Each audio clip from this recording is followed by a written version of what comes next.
welcome to UK Column News. It is 1 o'clock on the 13th of January 2015. Myself, Louise Collins, Brian Gerrish and Nick are here on a really sunny day in Plymouth. But chilly. Yeah, it's a bit cold. It was freezing last night. Cold last night, sunny today in Plymouth, but reports around the country are everything from overcast to chilly and raining, so pretty variable. And I might have missed it again. We're very keen for those reports north of the border. And if anybody's there up in Scotland, we'd love a little regular report on what you can see. It will be raining most of the time, we understand that, but if you could do it, we'd be happy to broadcast. You're starting off with the weather, aren't you? We are going to start with the weather. So where should we go? Nowhere better than the Daily Telegraph, and let's remind ourselves of those naughty little beavers and squirrels. So this was the one of the pictures from the Telegraph's article, blaming beavers and squirrels for basically contributing to global warming. Pretty outrageous that these little creatures should do that. But the headline here, squirrels and beavers contributing to global warming more than previously thought. Now this is a real article. There isn't anything concocted about it. The Daily Telegraph, one of Britain's biggest and supposedly most professional newspapers, is blaming squirrels and beavers for the weather. Why did I want to come on to this? Well, very interesting that all of a sudden the Telegraph has decided to go technical, and they're now reporting on a storm, Storm Rachel. We should all be very frightened that we've got a big storm. It isn't in existence yet. It hasn't even, right, okay. No, it's building. Apparently it's going to suddenly come into existence over by America, and we'll add to this diagram in a second. And basically we've got to brace ourselves for this vicious storm. And we've got a really, really detailed report about how the storm's created. We've got the detailed weather map with all the barometric pressures there. So the Telegraph really going for it. Well, that's the report. Everything you need to know about Storm Rachel. It's going to be terrible rain, and it's a wonder if the country will survive. What we noticed, though, is that the article about the beavers and the squirrels was simply labelled as by agency and staff. Right. So nobody actually wanted to put their name to it. But of course, now the Telegraph has presumably been watching UK Column simply taking the mickey out of them. Well, Camilla Turner has been brave enough to put her name to this article. But there's a bit more to all this, we think, than just having a laugh at a ridiculous story in the Telegraph. So let's jump across to the BBC, and we're going to cheat here. We're going to use the Telegraph's diagram. But of course, on traditional BBC weather information going back a few years, they put the detailed reports up. They explained the weather picture. So, for example, school children who were watching BBC News and saw the weather, they could actually learn something about what was going on, and they took in real information. And of course, on the early BBC diagrams, the land mass was always green, and I'm going to say quite right too, because we live in a green and pleasant land. And I don't know about pleasant, but green. Well, we'll stick with the green at the moment. And what did the BBC do with the weather? Well, they went to this, and I think people remember this one's going back to 2005. So the whole explanation of the weather dumbed down into little pictures, and quite a lot of people were absolutely outraged because essentially they chose this very depressing sludge brown. So we didn't live in a green and pleasant land anymore. We lived in the BBC's dull and dreary land. So we're going to continue to watch the weather. We don't know whether there are going to be more weather bombs on their way. We don't know whether it will be ISIS beavers and squirrels that have created those weather bombs. But what we do expect is for Britain's increasingly childish mainstream media to keep pumping this nonsense out. Before the chat room gets out of hand with what's on your tie, is it your breakfast down it? Do you want to explain to what you've got on your tie? Well, because we've got quite a politically based news today, I chose to put on what I call my rat tie. So these are actually pictures of little rats, which I think is highly appropriate for the politicians we're about to mention. It's not his breakfast. And probably the political situation is fairly similar. And what better time to bring up this picture than it's our illustrious Prime Minister, David Our King Cameron. This was a picture that appeared in a German web magazine, The Local. Encourage you to go and read this article. It had this brilliant picture which we said was taken at the Ugly Duck Ball. And I'm not sure what David Cameron is looking at there, but Merkel's looking a little bit coy. I don't think he could be able to possibly see down her top. It looks like quite a clingy top, so I don't know. Maybe he's just got, I don't know. Maybe, it looks a bit dodgy though, doesn't it? Well, unless he's got his eyes closed, and that's actually a little bow towards Angela Merkel. But what was the magazine talking about? Well, they were saying that effectively the Germans were really beginning to think about events coming up in 2015. Germany particularly worried about the effects of a snap election in Greece, which is due on the 25th of January. And they're also saying, well, what happens if Cameron gets back in, because that'll bring renegotiation of UK's EU terms. And they're saying, and this of course could cause huge problems for the some 100,000 Britons working in Germany. So just quite an interesting little snapshot, but we decided to go with it there because what a wonderful little picture that is. Little boy Cameron with his mummy, I think. Yeah. Oh. So meanwhile, if we've got some concerns about the rising power of Angela Merkel, thank you very much to the person who said, really, you should keep your eyes on Portsmouth because what's been happening is a visit by the Chinese Navy. And we've got a nice aerial view here. The Daily Mail reporting that 3 massive Chinese warships have been wowing the crowds in Portsmouth, home to the Royal Navy. And the Mail getting its dig in. Of course, it's just a pity they're Chinese, not British. Well, of course, Portsmouth Dockyard these days, much like Devonport Dockyard in Plymouth, it's hard to see a warship or a submarine in the acres of empty infrastructure. No ships being built, very few ships being repaired, maintained. And this article, quite interesting because they then have a further dig at the Royal Navy. They say we've got fewer ships than ever before, but still got 40 admirals and 260 captains. They've got to make 4.7 billion savings and help eliminate a 38 billion deficit in the equipment program. This has got to be fraud and corruption or incompetence. Definitely. And then the Navy is going to cut its force by another 5,000 sailors and another 4 warships. But it says last June, former First Sea Lord West of Spithead said that naval fleet cuts had gone too far and were a national disgrace. So I picked up on that because I'm always interested in what knowledgeable lords have to say.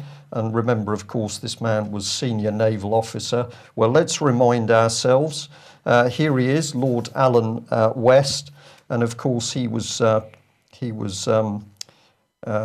snapped, I think is the right expression, at a party in London, dressed up as James Bond with his floozy, and there he is with his pirate outfits on as he's cuddling. I think it's the ABBA girls.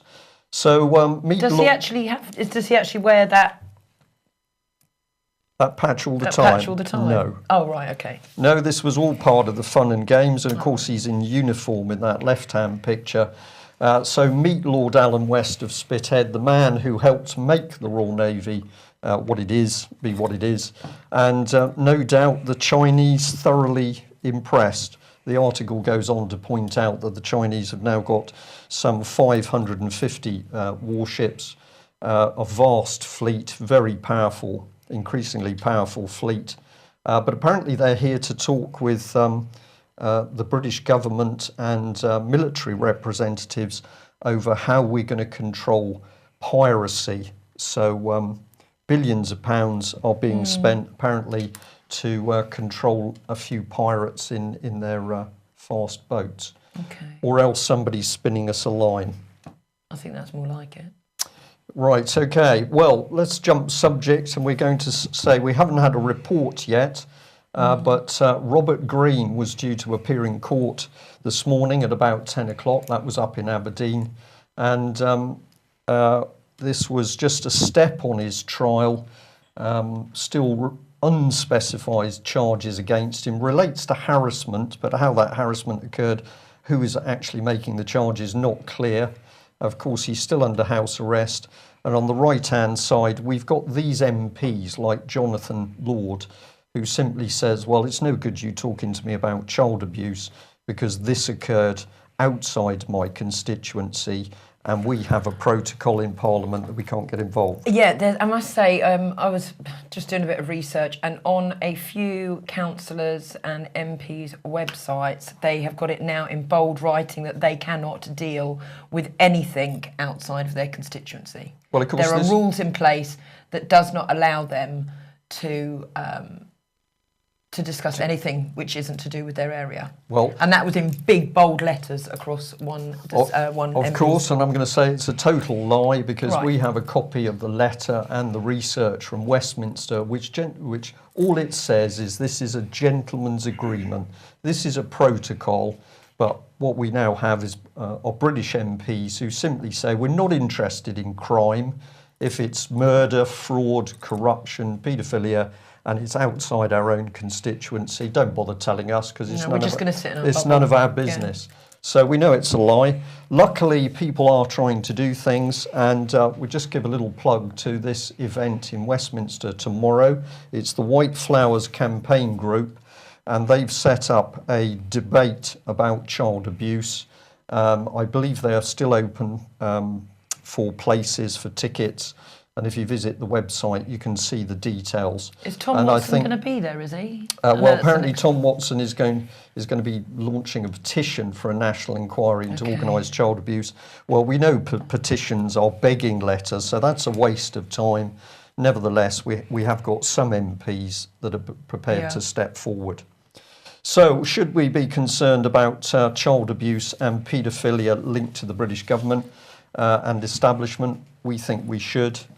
Probably over to you and Prince Andrew. Andrew, okay, so a former member of billionaire Jeffrey Epstein staff has spoken to the Daily Mail, airing his surprise that Prince Andrew's protection officers who accompanied him to Epstein's Florida mansion turned a blind eye when Andrew parted with underage girls, whilst according to Juan Alessi, who is the staff member of Epstein for 11 years, actually.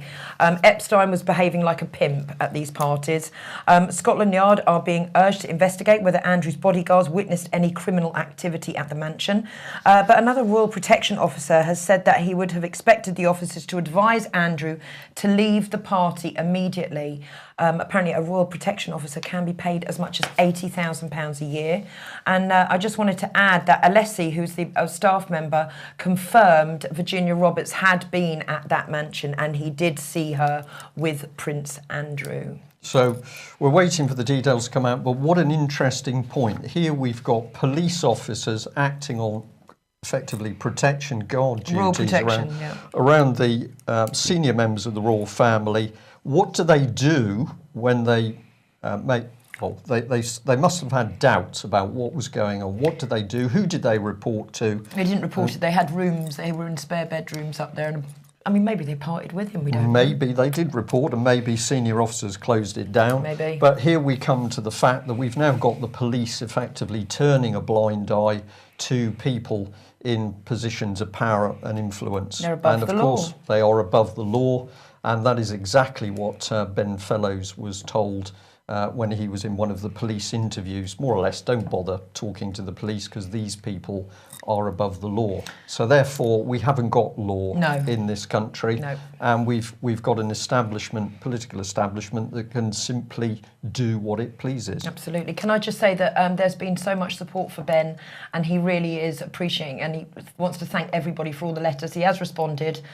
He's doing well, and he can't communicate with anyone. But from us here at the UK, Colin, Ben, hello, and we're all wishing you well, and so does all of our members and supporters. Yeah. So we can't talk about Ben Fellows because obviously a court case is on its way, and let's remember that that very interesting bed of journalism, Ixaro, has been sending out tweets warning people from saying too much about Ben Fellows. So Exaro becomes of increasing interest. Who are they working for? Are they really independent, or are they a little bit close to the government and the Metropolitan Police? Well, time will tell. Let's jump to the subject of Jimmy Savile, of course. And we've put up this image before. We liked it at the time, but it's becoming more and more relevant. This is a beautiful Jimmy Savile commemorative amnesia plate. And this appeared in Viz. And what they're saying is, well, of course, everybody knew, but how quickly everybody has forgotten about what Jimmy Savile was up to. And we're going to be saying really this, that as terrorism is on the rise, isn't it noticeable how the investigation into paedophiles around Westminster has dropped? And, Totally. And what we've got here, of course, in the little diagram at the left are all the people connected with Savile, but nobody knew. So, of course, we've got to have Prince Charles, and that means the Royal Protection Squad. We've got Diana, we've got Margaret Thatcher, we've got the Queen, we've got the BBC, we've got Gordon Brown, we've got Tony Blair, and, of course, we've got members of government controlling hospitals and secure units. Peter Sutcliffe as well, he's not in there. But nobody knew. Nobody knew. Nobody knew. No. So let's beware the slow drift to bury everything to do with the victims coming out of the woodwork talking about severe abuse by members of the government. It cannot be buried. We have no justice in this country if it is. Exactly. Okay, vaccines. I'm going to start with this story. I've got a few coming up. This is from thenaturalblaze.com. They are reporting the story of hundreds of young girls in Cambodia. We did cover it on this show, how they were admitted to hospital after receiving the second dose of the Gardasil shot. Well, there are local sources are now speaking out about doctors who were reporting the reactions were solely down to the vaccine. Well, apparently these doctors had visits the next day from the vaccine manufacturers trying to convince them the girls' illnesses were nothing to do with the vaccines. And government officials even came out with something to do with it could have been LSD, it could have been severe fatigue syndrome. The list was endless, but nobody originally would report that it was adverse reactions from the vaccine. Well, there is a judge called Gerald Ordonez. Well, he's now supporting parents in suing the makers of Gardasil. So that is a bit of a positive one. Okay, so let's move on. India now, same vaccine, different country. Parents in India were paid £10 to get their children testing what they believed to be successful foreign medicines. Neither parents or children had any idea they were being guinea pigs for the new Gardasil 9 cervical cancer jab, which obviously boys are also being urged to take. Why, we don't know. Many of the children became seriously ill. None were offered any care during this time or offered any compensation. But it's just not Merck involved in this, it's also GlaxoSmithKline. And now it's coming to the mainstream media's focus that Gates Foundation have a lot to do and a lot to answer for with this because they actually organised all of these clinical trials. As I say, many children over in India became ill, and the parents just paid £10 and they had no idea that they were actually being guinea pigs for this new vaccine. Very incredible sad stuff, isn't it? Yeah. What about the text? Well, this is just how desperate they're getting in America. Apparently, not enough parents are taking up the children to get vaccinated first or second doses of flu shots in accordance with the American government's recommended guidelines. So what are they doing? They've now come up with text messaging parents to make sure 70.1% of parents comply to the government's recommendations for the flu shots. So the only way that they can now figure out that parents are going to get their children to get these vaccines is to text message them, reminding them that they must get their annual flu jabs. Shocking. Yeah. Well, absolutely shocking. Fairly close to me. The adverts go up when it's winter time. Old people come and get your vaccines. And they're giving out T-shirts and little gifts in order to draw people in. It's I've seen some of watch. I mean, we haven't got it over here as yet, but some of the vaccine adverts over in the States are absolutely shocking. You can just go onto YouTube and put in Gardasil vaccine advert and just take a look for yourselves and see what you think of them. They're pretty shocking. Okay, well, I'm just we'll just say if you want to do something about what's going on what better way to approach it than to attend the next BCG, British Constitution Group conference in Telford there, the weekend of the 27th February, 1st of March, where we are going to be looking specifically at the run-up to the election. And we got some news today, which I think may possibly impact on that. But if you're interested in the election coming up, can we make a difference? Can we get some of the criminals out of Westminster? Well, we've got to decide how we're going to do it. So, British Constitution Group, another conference. This is not talking about the problems. We want to be specifically talking about what can be done, how to do it.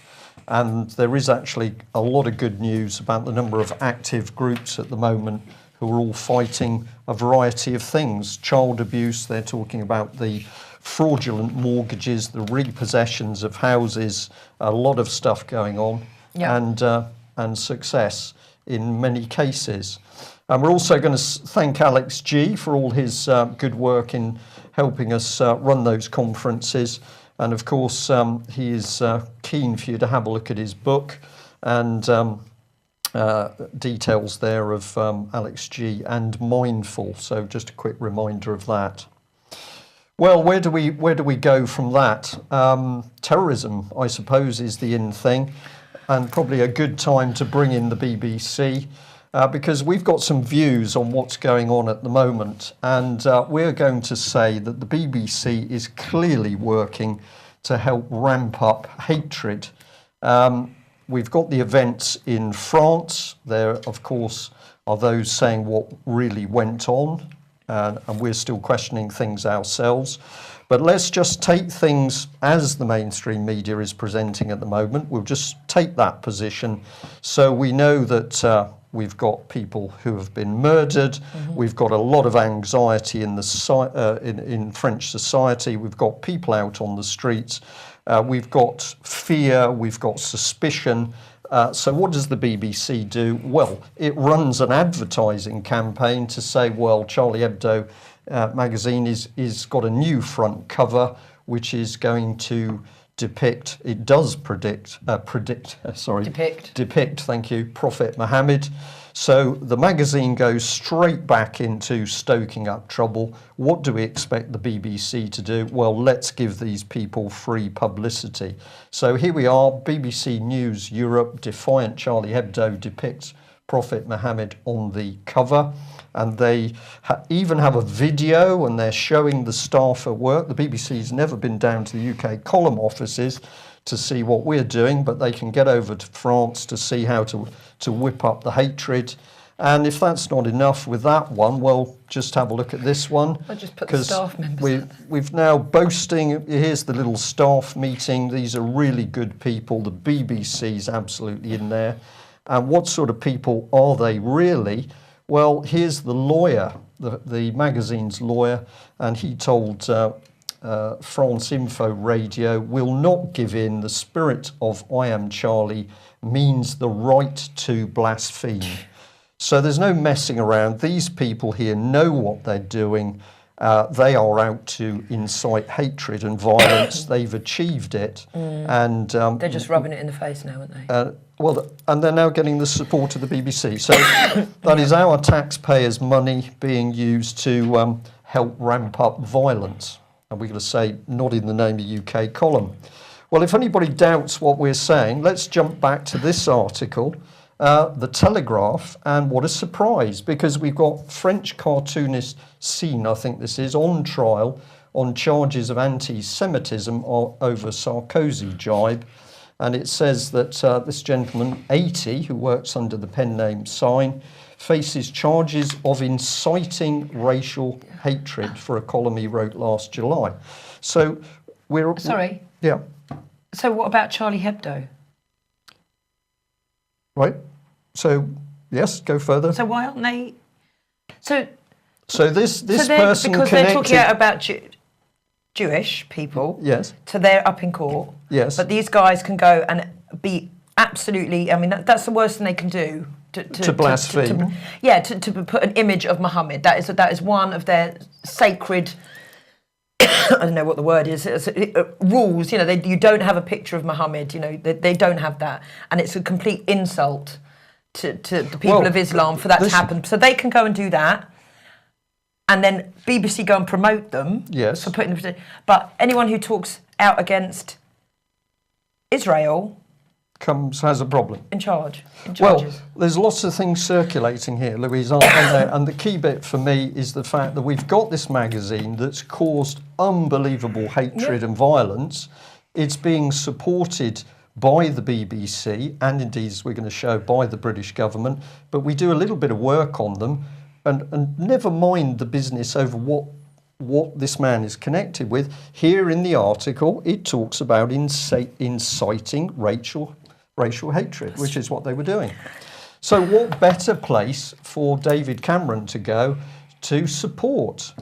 Here he is, looking all very pucker. So we've got David Cameron, as we say, posing on the streets with world leaders in France, but he can't get out of his office to stop the murder, rape and abuse of British children.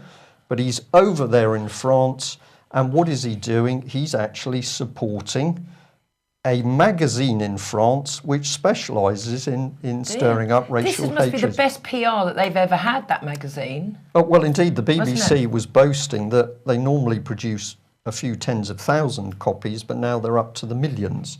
So the BBC's pushing that. Before we take that picture down, the blonde woman, is that not the woman Prime Minister of Denmark. and Thingy's wife. Kinnock's wife. Kinnock's wife, yes. Kinnock's wife. Yeah, absolutely. Okay, thank you. So let's add to this. Well, here's David Cameron, and he's now advertising for Charlie Hebdo as well. So he's tweeting out that the march for this magazine, which incites racial hatred, was inspirational. And then he has a little embedded film clip where he talks about tackling the poisonous ideology behind the murders. So we just thought, well, he's saying that, again, we face the same threat of this fanatical death cult. Let's remind ourselves of who the death cult is. Well, it just Blair Brown, Cameron Clegg, the ones that have stirred up the death and violence in Iraq, Afghanistan, Libya, Syria, and they've created the rise of terrorism. So David Cameron travels to France in order to support a magazine which incites racial hatred, and he's proud of what he's doing. I'm actually twitching. I know. We're just so bugged. Settle down. It's very good, isn't it, when we just look at the news and we apply a little bit of thought to what's going on here. And might have to do a little bit of on-screen work here for a second, because I think we had a small problem occurring here somewhere. We'll see. Just a reminder, people who are wanting the UK column, bumper stickers, T-shirts, etc., all up on the website. I don't think the bumper stickers are up there, but you can just message Carole, Carole, at ukcolumn.org. You done? It's impressive, isn't it? BBC can't do that, but live, here we are on camera, and we can do our own IT work. So let's have a look about the Telegraph's reports and speculation about terrorism, because of course we're all supposed to be very, very frightened. So in a recent report, they had this. MI5 Chief Andrew Parker warned last week that Al-Qaeda terrorists in Syria were planning mass casualty attacks against Western targets. Metropolitan Police Commissioner Sir Bernard Hogan-Howe said a terror attack in the UK. He says it's a possibility, but he didn't think it was likely. So a little bit of confusion there between the police and MI5.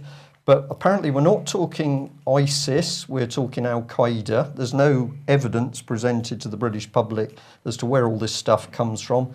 But a little bit of the police don't seem to be sure what MI5 are talking about. But of course, Mr. Cameron, well, he's an important man. He said the current threat level was appropriate given all the intelligence. I'm going to say, well, since we know that Mr. Cameron, Brown and Blair and Clegg are causing all the wars, I think it is appropriate. And he said to push it higher to the level of critical means you have warning of the imminence of a particular attack, and we don't have that intelligence today. So I think the threat level is set at the right level. Do you understand that? No. I think, well, what he's saying is they don't really know, they don't have the intelligence, So they don't understand either, let alone me understanding. Because at the moment, no evidence has been presented as to what the terrorist threat really is, who these people are, but it's just continually pushed in our faces. Right. Well, let's have a look at where this sort of stuff comes from. So here we've got Professor Michael Clarke. He's the Director General of the Royal United Services Institute. And he said the likelihood of marauding attacks by heavily armed gunmen is likely to increase. The jihadists are great creatures of fashion. The fashion at the moment is for what the police call marauding attacks, not terribly well organised attacks, but attacks which just take weapons and kill as many as they can in public spaces. And he told the BBC Radio 4 programme, so this fashion at the moment, not so much to attack aircraft and airports, but to go for these marauding attacks is likely to increase. But we've just seen that MI5 doesn't really know what's going on, the police don't, but apparently Professor Michael Clarke does. Well, who is he? Well, if you have a look at his background, he's a teacher, basically. He's a professor, social studies, public policy studies, and somehow in the mid-90s, he's suddenly alongside the government, advising them on all matters to do with national security, the Chief of Staff's Strategic Advisory Group, Defence Communications Advisory Panel, and in March 2014 he was appointed by the Deputy Prime Minister to chair the Independent Surveillance Review, which we'll have a little look at in a minute, I think. Okay. So there we are. So we are supposed to believe we're all to be murdered in our bed by terrorists. We're not going to be concerned about French magazines whipping up the hatred. What we've got to do is pay attention to David Cameron and what he says. I mean, can I just make a point here that I'm all for the freedom of speech, and if they, they've done the magazines past, but now to come out and deliberately incite things again, I think is really wrong. So do I. It's wrong. It's wrong. That's all you need to say. Yeah. It's wrong. We know it's wrong. Common sense says it's wrong. But of course, we've got David Cameron and the Conservative government, and of course the rest of them, the Lib Dems, are absolutely backing. So let's put David Cameron on screen.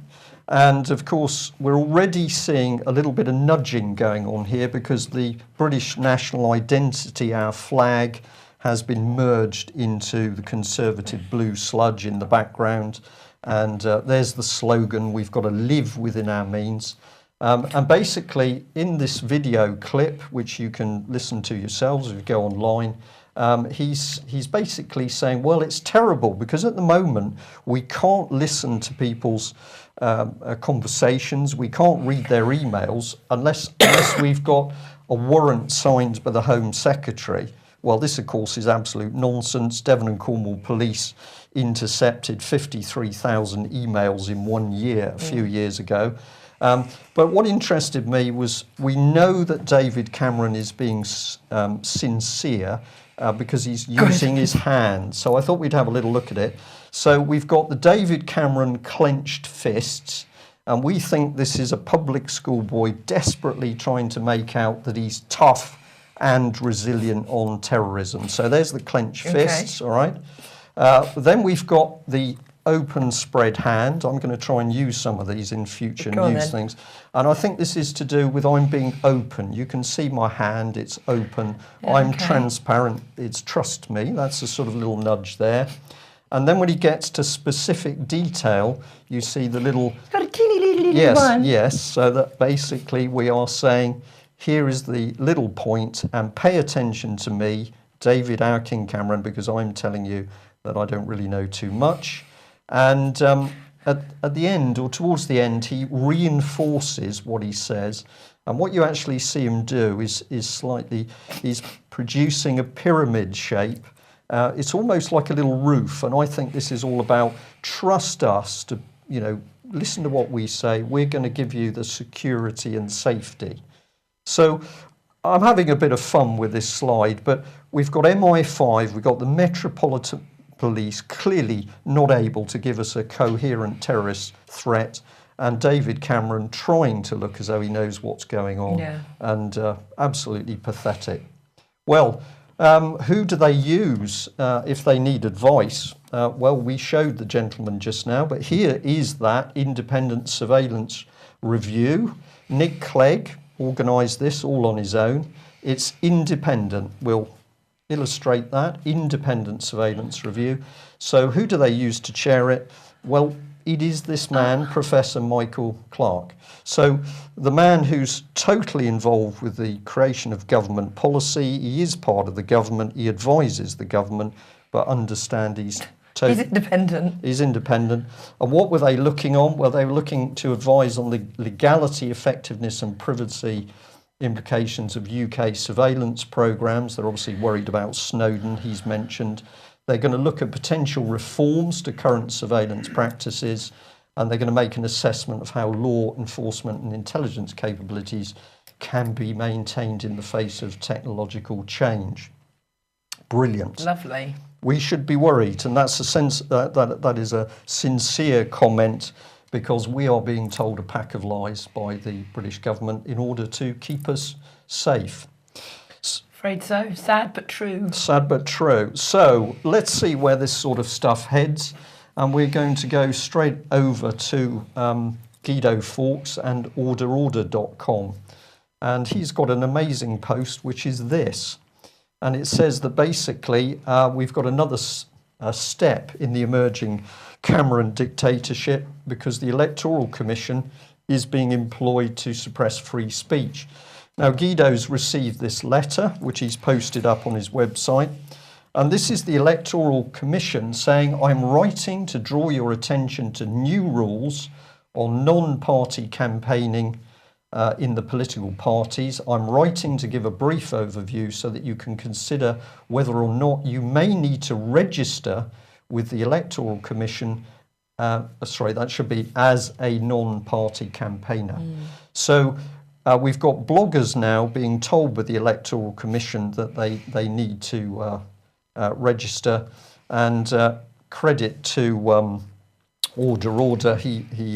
Paul Staines posts this little video clip where he says free speech is back on the agenda in this election, and it's mind-boggling that taxpayers' money is being spent on harassing bloggers with these letters and trying to put the heavies on us to sign up to some sort of Putin-esque code for bloggers to be regulated. So it's this just the same as it's been here for us. ATVOD, yeah, exactly. ATVOD. It's exactly the same as ATVOD. Yeah. And now we're seeing that if you dare to comment politically, to criticise the government, they're going to be after you, and they want to regulate you. Dictatorship approaching by the day in United Kingdom, unless we stop it. Okay. And what better place to go than MPs? Yeah, Westminster. The Independent Parliamentary Standards Authority are estimating that it's owed 22,000 by 38 MPs from the last financial year. The head of the IPSA has written to all MPs warning that if overpayments are not paid back, restriction would be enforced to stop them accessing their parliamentary payment card. Can we have a UK Parliament payment card? I can certainly do with one. I think we should. So and then stop staff privileges. wages, stop staff wage rises and stop rent payments in order to recover the overpayment. The letter, written by Alan Little, who is the head of the financing for IPSA, reads as follows. We should have that here. Oh, you wanted to point something out? Well, first, just before if we pop that one back on screen, Nick, if we may, just wanted to say it's very interesting in this independent little picture. There is some nudging going on, because if you have a look at this little banner, what it's actually talking about is change. We need to get change in. So this is voteforchange.co.uk. Don't nick change, I think that's what it says.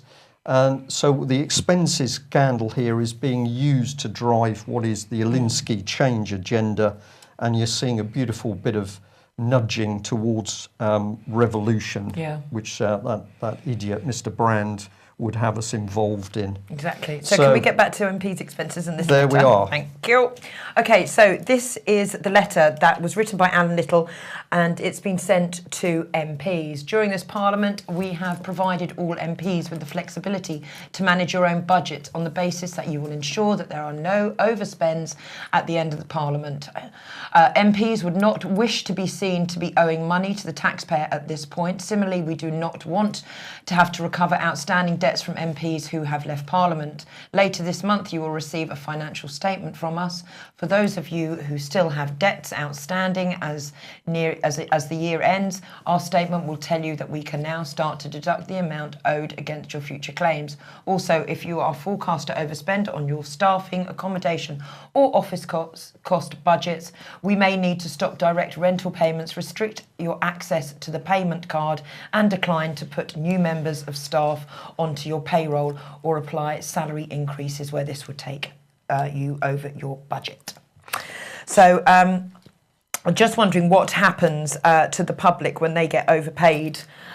When, you know, if they get overpaid by their tax credits, they come down like a ton of bricks on you. You've got HMRC chasing after you, tax credits chasing after you. Politicians above the law. This is the thing we're being told more and more, and I think it was yesterday we put up that little quote from Tony Blair where he was saying back in 2000, in the future, you're not going to have elected people, you're going to have appointed people. So in the communist states, of course, the party members above the law, the law was only for the little people. We're seeing the same thing being created. And this emphasises it. We couldn't do any better with this than the Telegraph picture.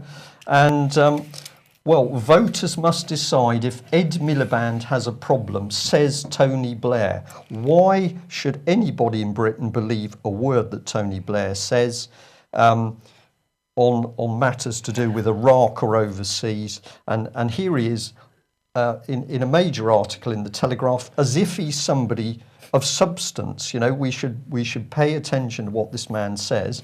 But in this article, it says Tony Blair and John Prescott are taking a fresh swipe at Ed Miliband's leadership. So let's bring in John Prescott. Here he is punching a member of the public in the face. And here's John Prescott with his floozy in Westminster.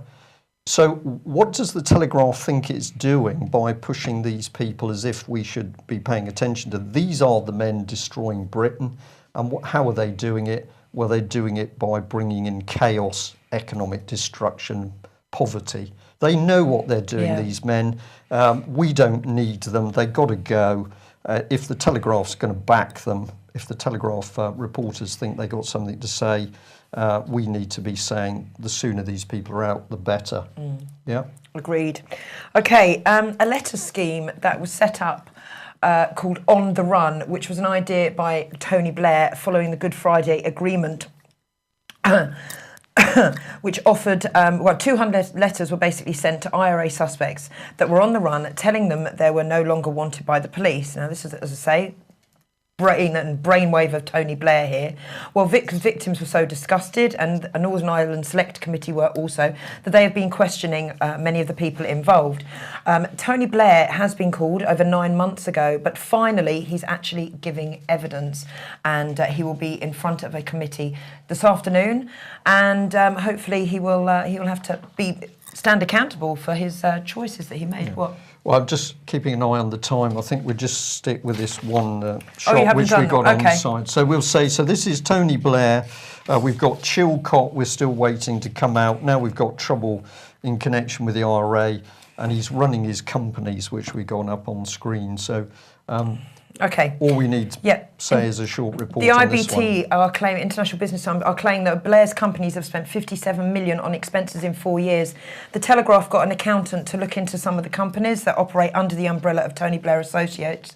One of them is Windrush Ventures. They're registered to an address in SW1H. Now, after my show yesterday with Gordon Bowden, who looks into money laundering and shell companies, I started having a look. Now, I'm not saying that this is a boiler room or shell company in any way, but there are some 185 odd companies listed at this address. And if you go on to the next slide, here is another company, Bircham Dyson, and they are the parent company of Windrush. No mention of Blair at all, or Blair Associates on any of these company check documents. And here you go. Worth quite a lot of money, this Bircham Dyson Bell, which are the parent company of Windrush, so over 5 million. But here's what the accountant had to say. talking about Blair, he is rather artfully putting his income into partnership that has no requirement to file public accounts. You can never get to the bottom of what his income is because it always goes into an entity that has to file nowhere other than with HMRC. The expenditure involved was staggering, said the accountant. If he has 37 staff and a wage bill of 2.7, then that leaves 10 million on other expenses. That is an awful lot of travel. This is a huge sum of money. The expenses are incredible. Right. So this is the man still being promoted that we should pay attention to. We still haven't got the Chilcot report out. We still don't know what the truth is over weapons of mass destruction. We still don't know the truth about Northern Ireland. Mainstream press still pushing this man as a politician we should respect and believe. Well, we don't. And at that point, we will end. We'll have a rerun of the UK column news at 2100. That's 9 o'clock tonight. And please encourage friends and any other people you know to have a look at that if they haven't seen the UK column before. And also do pass out the word on the British Constitution event. Our Constitution is under attack like never before. And it's up to a very small number of people to stop the rot. Okay, thanks for joining us. See you tomorrow. See you tomorrow. Bye-bye.